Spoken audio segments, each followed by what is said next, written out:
നമസ്കാരം. സന്ധ്യാദീപത്തിലേക്ക് എല്ലാ സജ്ജനങ്ങൾക്കും സ്വാഗതം.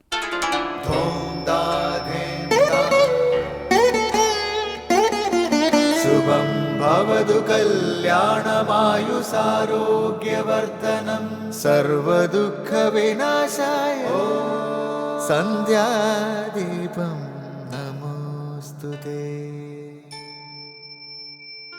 നാമം ജപായനം പുണ്യം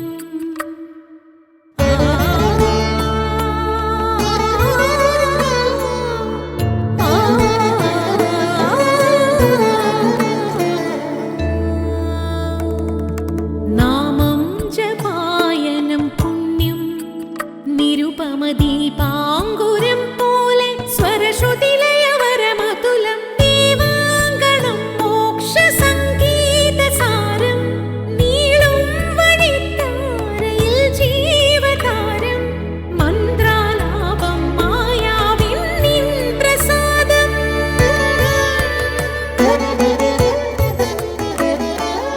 ഇരുൾ നീങ്ങിയുണരുന്ന തെളിനാളദീപം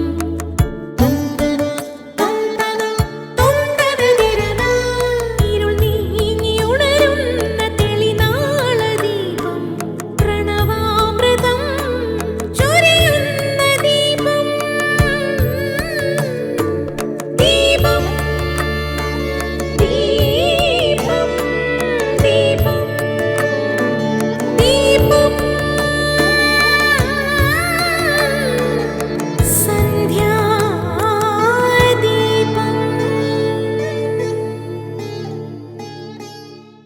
ജീവിതത്തിൽ സംയമനമുള്ളവരെ ദേവലോകത്തിലെത്തിക്കുമെന്നാണ് തിരുവള്ളുവർ തിരുക്കുറലിൽ പറഞ്ഞിരിക്കുന്നത്. അറിയേണ്ടതായ ധർമ്മങ്ങൾ അറിയാൻ ശരീരം, വാക്ക്, മനസ്സ് ഇവകളെ നിയന്ത്രിച്ച് സംയമനം പാലിക്കണം. സംയമനശീലമില്ലാത്തവരിലെ ധർമ്മജ്ഞാനം ജലരേഖ പോലെയാണ്. കാരണം അറിയേണ്ട വിഷയങ്ങളിലെ അറിവ് ബുദ്ധിയിലാണ് അടങ്ങിയിരിക്കുന്നത്. ബുദ്ധിയില്ലെങ്കിൽ സംയമനം മറയും. സംയമനമില്ലെങ്കിൽ ജ്ഞാനവും നശിക്കും. ജീവിതം ക്ലേശബദ്ധമാകും. ജീവിതത്തിൽ സംയമനം പാലിക്കുന്നവരുടെ മഹത്വം നിർണയിക്കാൻ പോലും ആകില്ല. സംയമനം ജീവിതധർമ്മങ്ങളെ മഹത്തായ ശക്തിയും ശ്രേയസ്സും പ്രദാനം ചെയ്യുന്നു. ഗൃഹസ്ഥാശ്രമ കർമ്മം അനുഷ്ഠിച്ചുകൊണ്ട് തന്നെ പഞ്ചേന്ദ്രിയങ്ങളാൽ ഉണ്ടാകുന്ന സ്പർശം, രസം, രൂപം, ഗന്ധം, ശബ്ദം എന്നീ 5 വിഷയാദി കർമ്മങ്ങളെ സംയമനം പാലിച്ച് ജീവിക്കണം. സർവ്വദുഃഖങ്ങളും സഹിക്കാനുള്ള സഹനശക്തിയാണ് സംയമനം. ക്ഷമദമോ ഉപരതി, സമാധാനം, ശ്രദ്ധ, തിതിക്ഷ എന്നിവ സാധനാചതുഷ്ടയങ്ങളാണ്. ഇന്ദ്രിയങ്ങളുടെയും മനസ്സിൻ്റെയും നിയന്ത്രണമാണ് ശമദമം. മനസ്സും ശബ്ദാദി വിഷയങ്ങളും ചേരാത്ത സൂക്ഷ്മതയാണ് ഉപരതി. വസ്തുസ്വരൂപത്തിലെ സത്യബോധമാണ് സമാധാനം. ശാസ്ത്രങ്ങളിലും ഗുരുവചനങ്ങളിലുമുള്ള വിശ്വാസമാണ് ശ്രദ്ധ. ക്ഷമയാണ് തിതിക്ഷ. തുടർന്ന് ശ്രീ കാവാലം ശ്രീകുമാർ ദക്ഷിണാമൂർത്തി സ്തോത്രം ആലപിക്കുന്നത് കേൾക്കാം.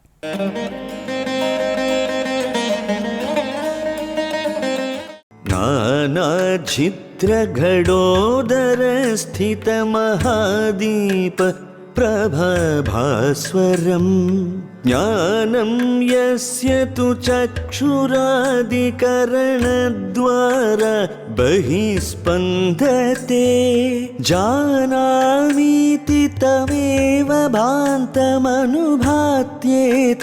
സമസ്തം ജഗത് തസ്മൈ ശ്രീ ഗുരുമൂർത്തയേ നമ ഇദം ശ്രീദക്ഷിണാമൂർത്തയേ. നാനാഛിദ്രഘടോദരസ്ഥിതമഹാദീപ പ്രഭാഭാസ്വരം ജ്ഞാനം യസ്യ തു ചക്ഷുരാദികരണദ്വാര ബഹിസ്പന്ദത്തെ ജാനാമീതി തമേവ ഭാന്തമനുഭാത്യേതത് സമസ്തം ജഗത് തസ്മൈ ശ്രീ ഗുരുമൂർത്തയേ നമ ഇദം ശ്രീദക്ഷിണാമൂർത്തയേ. അടുത്തതായി ശങ്കര സ്തോത്രാമൃതം. അന്ധകരണോപാധിയിൽ നിന്ന് ജ്ഞാനേന്ദ്രിയങ്ങൾ പ്രകാശിതങ്ങളായി. അനന്തരം കർമ്മേന്ദ്രിയങ്ങൾ പ്രകാശിതങ്ങളായി. സമ്പൂർണ്ണ കരണങ്ങളും പ്രകാശിതങ്ങളായി. അപ്പോൾ എല്ലാ വ്യവഹാരങ്ങളും നടന്നു. ഓരോരോ ഉപാധിയെയും പ്രകാശിപ്പിക്കുന്നതാണ് ചിതാഭാസ ചൈതന്യം. ശ്രീ ശങ്കരാചാര്യരുടെ ദക്ഷിണാമൂർത്തി സ്തോത്രത്തിലെ 4-ാം ശ്ലോകത്തിലെ ഈ ഭാഗമാണ് ഇന്ന് ശങ്കര സ്തോത്രാമൃതത്തിൽ സ്വാമി ചിദാനന്ദപുരി വ്യാഖ്യാനിക്കുന്നത്.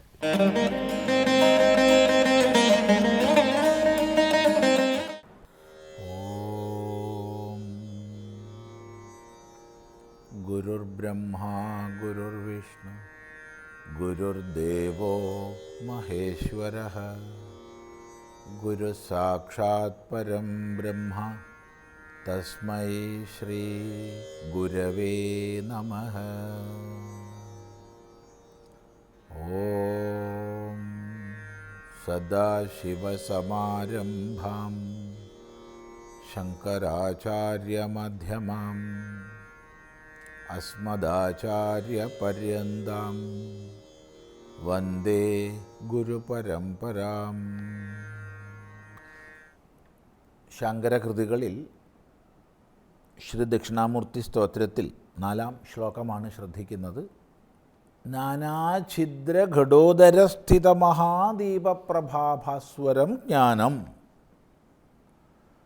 അനേക ദ്വാരങ്ങളോടുകൂടിയ കുടത്തിനുള്ളിൽ വെച്ച വലിയ പ്രഭയോടുകൂടിയ വിളക്ക്.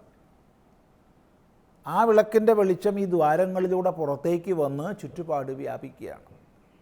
ഇതുപോലെ യസ്യതു ചക്ഷുരാദികരണദ്വാരാ ബഹിസ്പന്ദതേ, ചക്ഷുസ് തുടങ്ങിയ കരണങ്ങൾ വഴിക്ക് പുറമേക്ക് പ്രകാശിക്കുന്നു. കണ്ണ് സ്വതവേ ജഡമാണ്, അതൊരു കരണമാണ്. കരണം എന്ന് പറയുമ്പോൾ ക്രിയത്തെ അനേന ഇതി എന്ന് പറയാം. എന്തിനെക്കൊണ്ട് ചെയ്യുന്നുവോ അതാണ് കരണം. അപ്പോൾ എന്തിനെക്കൊണ്ട് ചെയ്യുന്നുവോ എന്ന് പറയുമ്പോൾ മറ്റൊരാളാണ് ചെയ്യുന്നത്. ഞാൻ കണ്ണുകൊണ്ട് കാണുന്നു, അല്ലെങ്കിൽ ഞാൻ ചെവി കൊണ്ട് കേൾക്കുന്നു. കണ്ണിൽ നിന്ന് ചെവിയിൽ നിന്ന് ഭിന്നനാണ് ഞാൻ. എൻ്റെ ക്രിയാനിഷ്പത്തിക്കുള്ള കരണം മാത്രമാണ് കണ്ണ്, ചെവി എന്നിവ. ഇതുപോലെ ജ്ഞാനേന്ദ്രിയങ്ങളെയും അന്തഃകരണത്തെയും ഒക്കെ നമ്മൾ മനസ്സിലാക്കണം, ഏതവയവമായാലും. അപ്പോൾ അത് കരണമാണ്. അപ്പോൾ കരണം സ്വതവേ പ്രവർത്തിക്കുന്നതല്ല. കണ്ണ്, ചെവി, മൂക്ക്, നാക്ക്, ത്വക്ക് ഇതെല്ലാം കരണങ്ങളാണ്. പലപ്പോഴും നമ്മൾ കരണം, ഉപകരണം ഇവ രണ്ടിൻ്റെയും വ്യത്യാസം തിരിച്ചറിയണം. ഏതെങ്കിലും കരണത്തിൻ്റെ ശക്തിയെ അല്ലെങ്കിൽ പ്രവർത്തനത്തെ സ്വാധീനിക്കുന്നതാണ് ഉപകരണം. ചിലപ്പോൾ അത് കരണത്തിൻ്റെ ശക്തിയെ വർദ്ധിപ്പിക്കുന്നതാകാം, ചിലപ്പോൾ കുറയ്ക്കുന്നതാകാം.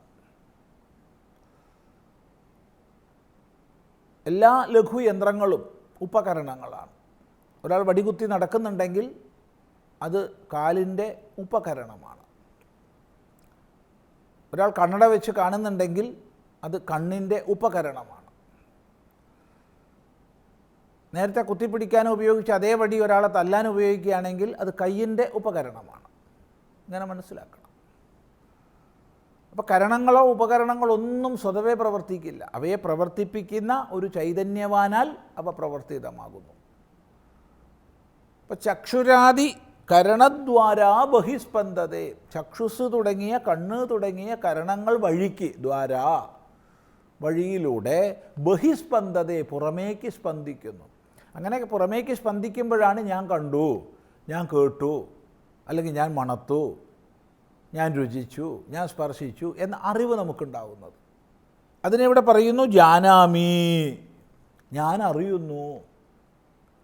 ഇപ്പോൾ കരണദ്വാര ഈ ചൈതന്യം പുറത്തേക്ക് പ്രസരിച്ചപ്പോൾ ഞാൻ അറിയുന്നു എന്ന അറിവുണ്ടായി. ഇതെല്ലാവർക്കും എപ്പോഴും ഉണ്ടാവുന്നതാ. നമ്മളെല്ലാവരും എന്തിനെയെങ്കിലും അറിഞ്ഞുകൊണ്ടായിരിക്കുന്നത്, വിവിധ കരണങ്ങളിലൂടെ അറിഞ്ഞുകൊണ്ടായിരിക്കുന്നത്.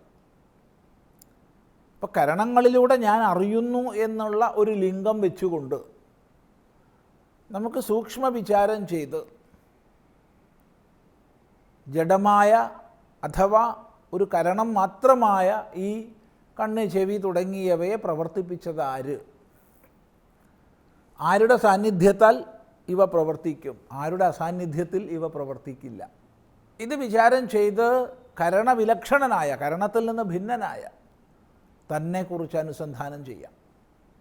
ആ അനുസന്ധാനമാണ് ഇവിടെ നടക്കുന്നത്. ജാനാമീതി, ഞാൻ അറിയുന്നു എന്നീ വിധം പുറമേക്ക് സ്പന്ദിക്കുന്നു. ബഹിസ്പന്ദതേ, ഈ ഒരു ബഹിസ്പന്ദനം കൊണ്ടാണ് സകല കരണങ്ങളും വ്യാപരിക്കുന്നത്. ഈ ശരീരം ചൈതന്യവത്തായിരിക്കുന്നത്, ജ്ഞാനേന്ദ്രിയങ്ങൾ, കർമ്മേന്ദ്രിയങ്ങൾ, അന്തഃകരണങ്ങൾ എല്ലാം പ്രവർത്തിക്കുന്നത്. ഇനി ഇപ്രകാരം ഒരു ഉപാധിയെ പ്രവർത്തിപ്പിക്കുന്ന ചൈതന്യവിശേഷത്തെ അനുസന്ധാനം ചെയ്യുമ്പോൾ നമ്മുടെ എല്ലാം ഉള്ളിൽ ജീവാത്മഭാവമാണ് വരുന്നത്. തീർച്ചയായിട്ടും ഈ കരണങ്ങളെ പ്രവർത്തിപ്പിച്ചുകൊണ്ട് ഉപാധിഗതമായ അറിവുകളെ സമാഹരിച്ചുകൊണ്ട് ചൈതന്യവത്തായിരിക്കുന്നത് ജീവാത്മാവാണ്. എന്നാൽ അതിനോട് ചേർത്ത് പറയുകയാണ്, തമേവ ഭാന്തമനുഭാത്യേതത് സമസ്തം ജഗത്. ഭാന്തം തം അനുഭാതി ഏതത് സമസ്തം ജഗത്. ഭാന്തം തം, പ്രകാശിക്കുന്ന അതിനെ, അനുഭാതി, അനുപ്രകാശിക്കുന്നു. ആര്? ഏതത് സമസ്തം ജഗത്, ഈ സമസ്ത ജഗത്തും. ഇവിടെ വളരെ സൂക്ഷ്മമായ ആത്മബ്രഹ്മൈക്യമെന്നുള്ള വേദാന്ത സിദ്ധാന്തത്തിലേക്ക് നമ്മളെ നയിക്കുകയാണ് ആചാര്യൻ ചെയ്യുന്നത്. ആദ്യത്തെ ഭാഗം സൂചിപ്പിച്ചത് ജാനാമീതി, ഞാൻ അറിയുന്നു. തമേവ ബന്ധം അനുഭാതി ഏതത് സമസ്തം, ഇതെല്ലാം അതിനെ അനുപ്രകാശിക്കുന്നു എന്ന് പറഞ്ഞാൽ കണ്ണ്, ചെവി, മൂക്ക്, നാക്ക്, ത്വക്ക്, വാക്ക്, പാണി, പാദം, പായു, ഉപസ്ഥം, മനസ്സ്, ബുദ്ധി, ചിത്തം, അഹങ്കാരം, ഈ 14 കരണങ്ങളും അതിനെ അനുപ്രകാശിക്കുന്നു, അതിനെ പിന്തുടർന്ന് പ്രകാശിക്കുന്നു എന്ന് പറയാൻ എളുപ്പമാണ്. ഈ ഘടോദരസ്ഥിതമായ കുടത്തിനുള്ളിലുള്ള ദീപം കൊണ്ടാണ് ഇതെല്ലാം പ്രകാശിപ്പിക്കപ്പെടുന്നത്. അപ്പം ഇങ്ങനെ ജീവാത്മഭാവം നമുക്ക് സിദ്ധമാക്കാം. എന്നാൽ ഇവിടെ ആചാര്യൻ ബോധപൂർവം തമേവ ബന്ധം അനുഭാതി ഏതത് സമസ്തം എന്ന് പറഞ്ഞ് നിർത്തുന്നില്ല. പിന്നെയോ ഏതത് സമസ്തം ജഗത് എന്ന് പറഞ്ഞിട്ടാണ് നിർത്തുന്നത്. എന്താണ് അതിൻ്റെ വിശേഷാർത്ഥം? അതാണ് നമുക്ക് ചിന്തിക്കാനുള്ളത്. അത് അടുത്ത പ്രാവശ്യമാവട്ടെ.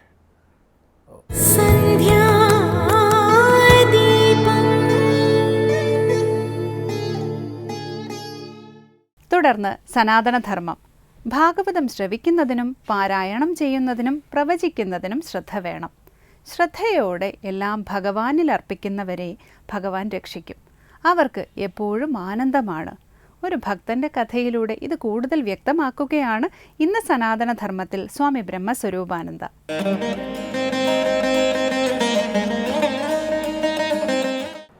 ഓം നമോ ഭഗവതേ വാസുദേവായ. എല്ലാവർക്കും എൻ്റെ പ്രണാമം. ഭഗവത് ഭക്തി എത്രത്തോളം ശ്രദ്ധയോടുകൂടി ആയിരിക്കണമെന്നുള്ള കാര്യമാണ് ഞാൻ കഴിഞ്ഞ ക്ലാസ്സുകളിലെല്ലാം സൂചിപ്പിച്ചത്. ശ്രദ്ധയാണ് ഏറ്റവും പ്രധാനപ്പെട്ടത്. ഭാഗവതം ശ്രവിക്കുമ്പോഴും ഭാഗവതം പാരായണം ചെയ്യുമ്പോഴും പ്രവചനങ്ങളിലും എല്ലാം വളരെ ശ്രദ്ധ വേണം. ഒരിക്കലൊരു ഭക്തന എപ്പോഴും ഇങ്ങനെ നാമം ജപിച്ച് തന്നെ നടക്കും, ഭഗവാന്റെ നാമം. ഓം നമോ ഭഗവതേ വാസുദേവായ എന്നുള്ള മന്ത്രം ഭക്തന്മാരായിരിക്കുന്നവർക്ക് മറ്റുള്ള വിഷയങ്ങളെ അപേക്ഷിച്ച് അവർക്ക് ആനന്ദം കിട്ടുന്നത് ഭഗവാന്റെ നാമം ചൊല്ലുമ്പോഴോ അല്ലെങ്കിൽ ഭഗവാനെ ധ്യാനിക്കുമ്പോഴോ മാത്രമാണ്. ഭഗവാന്റെ നാമം ചൊല്ലുമ്പോൾ കിട്ടുന്ന ആനന്ദം മറ്റു വിഷയങ്ങളിൽ കിട്ടാത്തതുകൊണ്ടാണ് വിഷയങ്ങളിൽ നിന്ന് അവർ വിമുഖന്മാരായിത്തീരുന്നത്. നമുക്ക് ഓരോരുത്തർക്കും വിഷയങ്ങളിൽ നിന്ന് കിട്ടുന്ന ആനന്ദം കിട്ടുന്നതുകൊണ്ടാണ് ആ ആനന്ദത്തെ വിടാതെ ഭഗവത് നാമത്തിലെ ആനന്ദത്തെ ലഭിക്കാതെ പോകുന്നത്. നമ്മൾ ഭഗവത് നാമം ജപിക്കാൻ തുടങ്ങിക്കഴിഞ്ഞാൽ മറ്റ് വിഷയങ്ങളിൽ നിന്നുള്ള ആനന്ദത്തെക്കാളും ആനന്ദം ഇതിൽ നിന്ന് ലഭിക്കുന്നതുകൊണ്ട് ഭഗവത് നാമം ചൊല്ലാൻ നമുക്ക് താല്പര്യം കൂടും. അപ്പോൾ തന്നെ നമ്മുടെ ഉള്ളിലെ പ്രശ്നങ്ങൾ പകുതിയോളം അസ്തമിക്കും. നമുക്കെപ്പോഴും ഒരു പോസിറ്റീവ് എനർജി എപ്പോഴും നിലനിർത്താൻ നമുക്ക് സാധിക്കും. നെഗറ്റീവ് എനർജി പോകണമെന്നുള്ള ഒരു തത്വപരമായിട്ടുള്ള ചിന്ത കൊണ്ട് മാത്രം അതിനെ അകറ്റാൻ നമുക്ക് സാധിക്കില്ല. മനസ്സിനൊരു സ്വാഭാവികമായ അവസ്ഥ വന്നെങ്കിലേ അത് അകറ്റാൻ സാധിക്കുകയുള്ളൂ. സ്വാഭാവികമായ ഒരവസ്ഥ എങ്ങനെ വന്നു ചേരും മനസ്സിന്? ഒന്ന് ആലോചിച്ച് നോക്കി. സ്വാഭാവികമായിട്ടും മനസ്സിന് നെഗറ്റീവ് ചിന്തകൾ അകറ്റണമെന്നുണ്ടെങ്കിൽ പോസിറ്റീവ് ചിന്തകൾ നിറയണം. അത് സ്വാഭാവികമായിട്ടുണ്ടാകണം, നിർബന്ധിച്ചുണ്ടാകേണ്ടതല്ല. അതുകൊണ്ടാണ് എല്ലാ ഭാഗവതം എവിടെ എടുത്തു വെച്ച് നോക്കിയാലും ഭഗവത് നാമത്തിന് വളരെയധികം പ്രാധാന്യം കൊടുക്കുന്നത്. നാമം ചൊല്ലണം, അല്ലെങ്കിൽ ഭഗവത് കഥകളെ കേൾക്കണം. ഇതെല്ലാം മനഃശുദ്ധീകരിക്കാനുള്ള ഒരു പ്രക്രിയയാണ്. അപ്പോൾ ഇവിടെ നാമം ചൊല്ലുന്നതിൽ ശ്രദ്ധ വേണം, ഭക്തി വേണമെന്ന് ഞാൻ പറഞ്ഞതിൽ ഒരിക്കൽ ഒരു ഭക്തൻ എപ്പോഴും നാമം ചൊല്ലിക്കൊണ്ടേ നടക്കുകയുള്ളായിരുന്നു. അങ്ങനെ നാമം ചൊല്ലിക്കൊണ്ട് ഇദ്ദേഹം ഇങ്ങനെ ഒരു നദിയുടെ തീരത്തൂടെ നടക്കുകയാണ്. അപ്പോൾ അദ്ദേഹത്തിൻ്റെ മനസ്സ് മുഴുവൻ ഭഗവാനെക്കുറിച്ചുള്ള ചിന്തകളിൽ മാത്രം ഇരിക്കുകയാണ്. വേറെ ഒരു ചിന്തയില്ല, ഭഗവത് ചിന്ത മാത്രം. അങ്ങനെ ഭഗവത് ചിന്തയിൽ മുഴുകിയിരുന്ന അദ്ദേഹം ആ നദിയുടെ തീരത്ത് തുണി കഴുകി ഉണക്കാനിട്ടിരുന്ന ഒരാൾ, അത് അദ്ദേഹം ശ്രദ്ധിച്ചില്ല. ഇങ്ങനെ ഓ നമോ ഭഗവതേ വാസുദേവായ അതിൽ ആനന്ദം കണ്ട് ആ നാമജപത്തിൽ ഇങ്ങനെ നടന്നുകൊണ്ടേയിരിക്കുമ്പോൾ അറിയാതെ കഴുകിയിട്ട് തുണിയിൽ കയറി ചവിട്ടി. ഈ സമയത്ത് ഭഗവാനിൽ മനസ്സ് വെച്ചിരിക്കുകയാണ്. ഈ സമയത്ത് മറ്റൊരു തരത്തിലേക്ക് പോവുകയാണ്. അങ്ങ് വൈകുണ്ഠത്ത് പെട്ടെന്ന് വിഷ്ണു ഭഗവാൻ എഴുന്നേറ്റ് ലക്ഷ്മി ദേവിയുടെ അരികിൽ നിന്ന് എഴുന്നേറ്റ് കുറച്ച് മുന്നോട്ട് പോയിട്ട് പതുക്കെ തിരികെ വന്നിരുന്നു. അപ്പോൾ ലക്ഷ്മി ദേവി ചോദിച്ചു, എന്താണ് ഭഗവാനെ അങ്ങ് ഇപ്രകാരം മുന്നോട്ട് പോവുകയും പിന്നെ വന്നിരിക്കുകയും ചെയ്തല്ലോ, എന്താണെന്ന് ചോദിച്ചു. ആ ചോദ്യം കേട്ടപ്പോൾ ഭഗവാൻ പറഞ്ഞു, എപ്പോഴും എന്നെ സ്മരിച്ചുകൊണ്ട് നടക്കുന്ന, എപ്പോഴും എന്നെ വിശ്വസിക്കുന്ന, എപ്പോഴും ഭഗവാന്റെ നാമം ചൊല്ലുന്നൊരു ഭക്തൻ ഇങ്ങനെ നദിയുടെ തീരത്തൂടെ സഞ്ചരിച്ചു കൊണ്ടിരിക്കുമ്പോൾ പെട്ടെന്ന് തുണി കഴുകി ഉണക്കാനിട്ടിരിക്കുന്ന ഒരു അലക്കുകാരൻ്റെ വസ്ത്രത്തിൽ കയറി ചവിട്ടാനിടയാകുകയും അലക്കുകാരൻ അയാളെ തല്ലാനും ചെന്നു. അപ്പോൾ അയാളെ സംരക്ഷിക്കാനാണ് ഞാൻ പെട്ടെന്ന് എഴുന്നേറ്റ് പോയത്, പിന്നെന്താ അങ്ങ് പെട്ടെന്ന് തിരിച്ചു വന്നിരുന്നേ എന്ന് ലക്ഷ്മി ദേവി ചോദിച്ചു. ആ ചോദ്യത്തിനായിട്ട് മറുപടി പറഞ്ഞ എന്താണെന്നറിയാമോ? ഭഗവാൻ, ഞാൻ അവനെ സംരക്ഷിക്കാൻ ചെന്നപ്പം അവനെന്ത് ചെയ്തു, ആ അലക്കുകാരനെ കണ്ടമാനം ഈ അലക്കുകാരൻ ഒന്നോ രണ്ടോ വാക്ക് പറഞ്ഞതിന് കണ്ടമാനം അലക്കുകാരനെ പ്രഹരിച്ചു. ആര്? ഭക്തൻ. അപ്പോൾ താൻ സംരക്ഷിക്കാൻ ചെല്ലുന്നിടത്ത് ഭക്തൻ തന്നെ അത് കൈകാര്യം ചെയ്യുന്ന കണ്ടുകൊണ്ട് ഭഗവാൻ വന്ന് യഥാസ്ഥാനത്ത് വന്നിരുന്നു എന്നാണ് കഥ. അപ്പം നമ്മളൊരു കാര്യം ആലോചിച്ച് നോക്കുക. അർപ്പണം എന്ന് പറയുന്ന ഭഗവത് അർപ്പണം എന്ന് പറയുന്നതിനകത്ത് ഒരു സൂക്ഷ്മതയെ വേണ്ടേ? അല്ല സൂക്ഷ്മതയില്ലേ? സൂക്ഷ്മതയോടുകൂടിയല്ലേ അത് കൈകാര്യം ചെയ്യേണ്ടത്? മറ്റ് വ്യവഹാരങ്ങളെല്ലാം വിട്ടിട്ട് ഭഗവത് അർപ്പണ ബുദ്ധിയോടുകൂടി ജീവിക്കുന്നവരെ ഭഗവാൻ തന്നെ സംരക്ഷിച്ചോളൂ എന്നുള്ളൊരു നിയമം ഈ കഥയിലില്ലേ? അപ്പോൾ ഭഗവാൻ സംരക്ഷിക്കുന്നത് എപ്പോഴാണ്? നമ്മളെ അർപ്പണ ബുദ്ധി ഉള്ളപ്പം. പക്ഷെ നമ്മളത് മറക്കുന്ന സാഹചര്യം ജീവിതത്തിൽ വന്നാൽ ഭഗവാൻ അനുഗ്രഹിക്കാൻ വരുന്നിടത്തുനിന്ന് തിരികെ പോയി ഇരിക്കുന്ന രംഗവും നമുക്ക് കാണാൻ പറ്റും. അതുകൊണ്ട് ഭക്തന്മാരായിട്ട് ഈ ദശമസ്കന്ധം കേൾക്കുമ്പോൾ അർപ്പണ ബുദ്ധി നമുക്കിവിടെ ഏറ്റവും പ്രധാനമായിട്ട് വേണമെന്നുള്ള കാര്യം സൂചിപ്പിക്കുകയാണ്.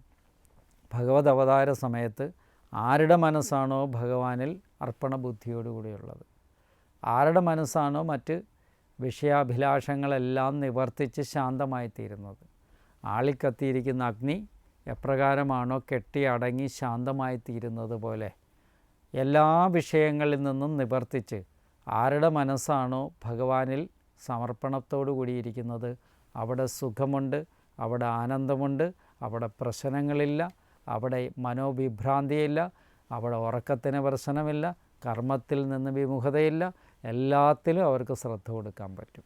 അപ്പം നമ്മൾ ഓരോരുത്തരും കേട്ടുവച്ചിരിക്കുന്നത് സാധാരണ രീതിയിൽ ഏത് കർമ്മം ചെയ്യുമ്പോഴും അശ്രദ്ധയോടുകൂടി ചെയ്യുന്ന ഒരു വലിയ വിഭാഗത്തെ നമുക്ക് കാണാൻ പറ്റും. ഇംഗ്ലീഷുകാരെ നോക്കുക, അവർ നേരത്തെ കിടന്നുറങ്ങി നേരത്തെ എഴുന്നേക്കും. നമ്മളെ നോക്കിക്കേ, എത്രയോ നൂറ്റാണ്ടുകൾ മുമ്പായിട്ട് നമ്മുടെ ഋഷിമാരെല്ലാം പറഞ്ഞു വെച്ചു, ബ്രാഹ്മമുഹൂർത്തത്തിൽ എഴുന്നേറ്റ് കുളിച്ച് ശുദ്ധിയോടുകൂടി നാമം ചൊല്ലണം, നേരത്തെ കിടക്കണമെന്ന്. ഇതൊന്നും കേൾക്കാൻ നമുക്ക് കഴിയുന്നില്ല. ആരോഗ്യ പരിപാലനത്തിൽ നമ്മൾ പിന്നിലാണ്. ആരോഗ്യ പരിപാലനത്തിൽ പിന്നിലാകുന്നത് കൊണ്ടല്ലേ ശ്രദ്ധ കുറയുന്നത്? അതിവിധം അസുഖങ്ങൾക്ക് മുമ്പിൽ അടിമപ്പെട്ട മനുഷ്യ മനസ്സുകളെ മോചിപ്പിക്കാനുള്ള ഒരു മഹാമന്ത്രം ഇവിടെ ഒന്ന് മാത്രമേ ഉള്ളൂ. ഏതാ? അർപ്പണബുദ്ധിയോടുകൂടി ഭഗവാനെ ഭജിക്കുക എന്നുള്ള ഭാഗവത തത്വത്തെ നമ്മൾ ഹൃദയം കൊണ്ട് ഉൾക്കൊണ്ടുകൊണ്ട് മുന്നോട്ട് പോവുക. അപ്പം നമ്മുടെയൊക്കെ ജീവിതം ധന്യമാക്കുവാൻ, പൂർണ്ണ ആരോഗ്യപ്രദമാക്കുവാൻ, നൂറ്റാണ്ടുകൾക്ക് മുമ്പ് ഋഷിമാർ പറഞ്ഞിരിക്കുന്ന കാര്യങ്ങളെ ഗ്രഹിക്കുവാൻ നമുക്ക് സാധിക്കണമെന്നുണ്ടെങ്കിൽ നാം തന്നെ പരിവർത്തനത്തിന് വിധേയമാകണം, ഉൾക്കൊള്ളണം, മുന്നോട്ട് പോകാൻ സാധിക്കണം. എല്ലാവരും ആയുരാരോഗ്യത്തോടു കൂടി മുന്നോട്ട് പോകാനും ഭഗവതർപ്പണ ബുദ്ധിയോടുകൂടി ജീവിക്കാനും സാധിക്കട്ടെ എന്ന് പ്രാർത്ഥിക്കുന്നു. നമസ്കാരം.